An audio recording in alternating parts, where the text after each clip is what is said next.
നമസ്കാരം. ശങ്കരപുത്രൻ്റെ തൃപ്പാദ പങ്കജം ശങ്കയില്ലാതെ ഭജിച്ചുവെങ്കിൽ ഏതൊരാപത്തും അണയാതെ കാക്കുമാ കാതലിൻ കാതലാം വിഷ്ണുമായ. ഓം വിഷ്ണുമായ നമ.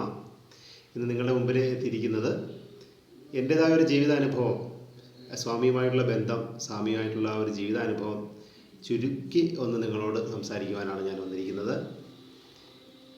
വളരെ ചെറിയ പ്രായത്തിൽ തന്നെ ഒരുപാട് ആത്മീയ കാര്യങ്ങളുമായിട്ട് ബന്ധപ്പെട്ട് നടന്ന എനിക്ക് പല ഉപദേശകരും അല്ല സന്യാസിമാരും ഒക്കെ ഒരുപാട് പേര് ഇതിനൊപ്പമായിട്ട് കൂടിക്കാഴ്ച നടത്തി അവരുമായിട്ട് സംസാരിക്കുകയും ചെയ്തപ്പോൾ അവർ പറഞ്ഞിരുന്നു, ഒരാൾ വരാനുണ്ട്, അത് സമയമാകുമ്പോൾ വരും, അത് ആ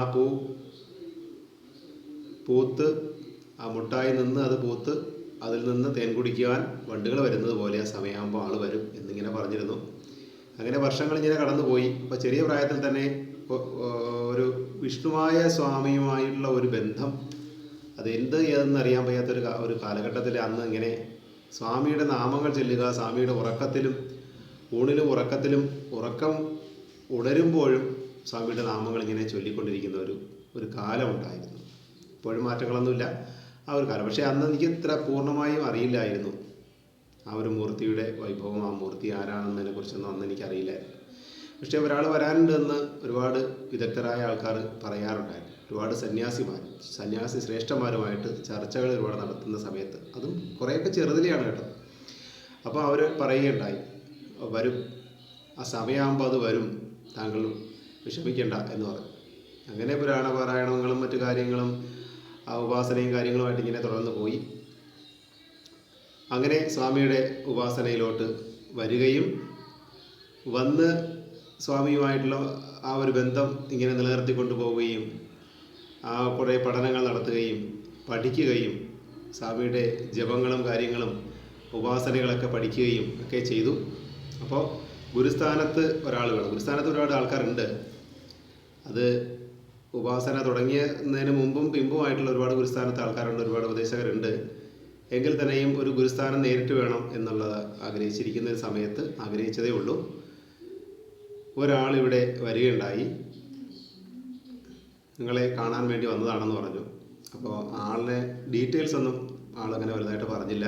ഇപ്പോഴും എനിക്ക് ആളിനെ കുറിച്ചൊരു വിവരമില്ല. എപ്പോഴെങ്കിലുമൊക്കെ വരും. ഞാൻ 1-2 പ്രാവശ്യം മാത്രമേ കണ്ടിട്ടുള്ള ആളിനെ. ആളിവിടെ വന്നു, നേരിട്ട് വീട്ടിൽ വന്നു. അദ്ദേഹം വിഷ്ണുമായയുടെ ഉപാസകനാണ് എന്ന് മാത്രമേ പറഞ്ഞിട്ടുണ്ടായിരുന്നുള്ളൂ. ആൾ വന്നു, ഒരുപാട് കാര്യങ്ങൾ പറഞ്ഞു തരികയും, സ്വാമിയാണ് വന്നതെന്ന് എനിക്ക് ഇപ്പോഴും ബോധ്യമാണ്. എനിക്കതിനെക്കുറിച്ച് പൂർണ്ണമായും ബോധ്യമാണ്, സ്വാമിയാണ് വന്നതെന്നുള്ളത്. ആളിവിടെ വരികയും എന്നോട് സംസാരിക്കുകയും ഉപാസന അല്ലെങ്കിൽ അതെല്ലാം പറഞ്ഞു തരികയും മന്ത്രോപദേശം തരികയും, നിരവധി മന്ത്രങ്ങൾ ഞാൻ കൈകാര്യം ചെയ്തുകൊണ്ടിരിക്കുന്ന സമയത്താണ്. നിരവധി മന്ത്രങ്ങൾ കൈകാര്യം ചെയ്യുകയും അതിന് ഒരുപാട് ഗുണങ്ങൾ ഉണ്ടായിക്കൊണ്ടിരിക്കുന്ന ഒരു കാലഘട്ടത്തിലാണ് അദ്ദേഹം വരികയും ഒരു ഗുരുപദേശത്തിൻ്റെ ഒരു കുറവ് വേണ്ട എന്ന് വിചാരിച്ചിട്ട് ഭഗവാൻ തന്നെ അദ്ദേഹത്തെ വിടുകയും മന്ത്രോപദേശം തരികയും ചെയ്തു. 1-2 പ്രാവശ്യം മാത്രമേ അദ്ദേഹത്തിനെ ഞാൻ കണ്ടിട്ടുള്ളൂ. പിന്നെ ഡീറ്റെയിൽസ് ഒന്നും അറിയില്ല. വരാം എന്ന് പറഞ്ഞ് പോയി, വർഷങ്ങളായി. വരുമായിരിക്കാം. അതാണ് സ്വാമിയുമായിട്ടുള്ള ബന്ധം. ഭക്തി, ഒരു സ്വാമിയോടുള്ള ഭക്തിയാണ് പ്രധാനം. മന്ത്രം ജപിക്കണം, ഒരുപാട് കാര്യങ്ങൾ നമ്മൾ ചെയ്യണം. നമ്മൾ കലശ പൂജ ചെയ്യണം, മന്ത്രങ്ങൾ ജപിക്കണം, നമ്മൾ പൂജ കാര്യങ്ങളെല്ലാം ചെയ്യണം. പിന്നെ ശക്തിയെ പുഷ്പാഞ്ജലി ഇതെല്ലാം നമ്മൾ ചെയ്യണം, എല്ലാം പഠിക്കണം, എല്ലാ കാര്യങ്ങളും. പക്ഷേ അതിലുപരി സ്വാമി വരുന്നതിൽ ഭക്തിക്ക് പ്രധാനമായ പ്രാധാന്യമുണ്ട് എന്നത് ആണ്.